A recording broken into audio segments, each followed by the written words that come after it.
এটা ভিডিঅ'লৈ আপোনালোকক স্বাগতম।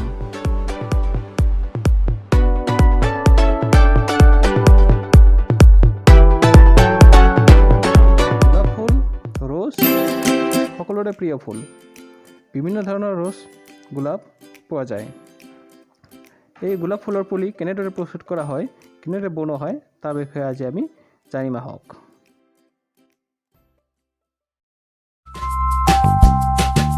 ডাঙৰ গোলাপ ফুলৰ ডালবোৰ আমি কাটিম।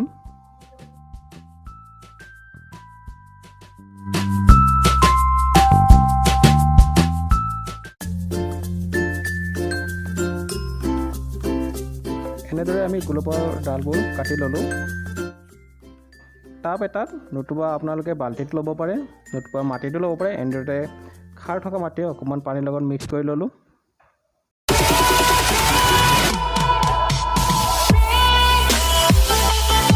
গোলাপৰ ডালবোৰৰ কাটোতে সমানকৈ নাকাটি অকণমান জোঙাকৈ কাটিব, যাতে টিপাবোৰ সোনকালে মিলিব পাৰে।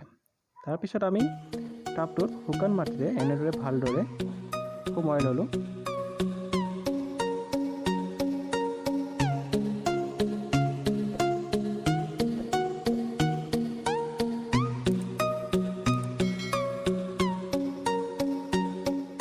গোলাপৰ ডালডালৰ পৰা টিপা সোনকালে মেলাৰ কাৰণে, যাতে মৰহি নাযায়, সেইবাবে আমি হৰমন লগাই ভালদৰে তাক ৰৈ দিব পাৰোঁ। হৰমন নলগালেও কোনো কথা নাই, কিন্তু হৰমন লগালে মৰি যোৱাৰ চান্স বহুত কম থাকে।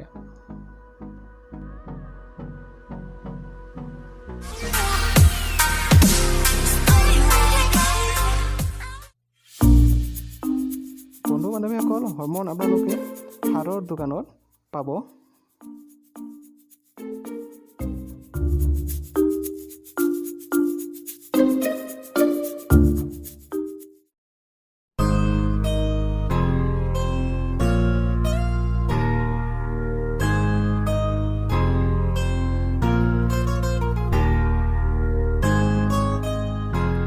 এনেদৰে অকণমান পানী দি আমি টাবটো তাৰপিছত ধুনীয়াকৈ ৰ'দ নপৰা ঠাইত, ঘৰৰ ভিতৰত বা ৰ'দ নপৰা ঠাইত ৰাখি দিম। টাবত নলগাই আপোনালোকে ৰ'দ নপৰা ঠাইত এনেদৰে লগাব পাৰে।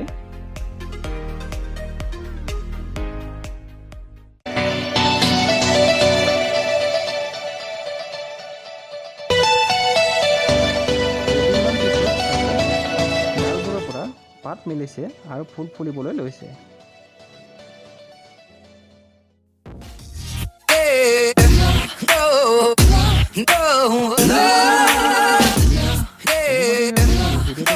জনাব আৰু মোৰ চেনেলটো ছাবস্ক্ৰাইব কৰিব। গোলাপ ফুলৰ গুটিৰ পৰা পুলি কেনেদৰে প্ৰস্তুত কৰা হয় তাৰ বিষয়ে পিছৰ ভিডিঅ'ত আমি দেখুৱাম।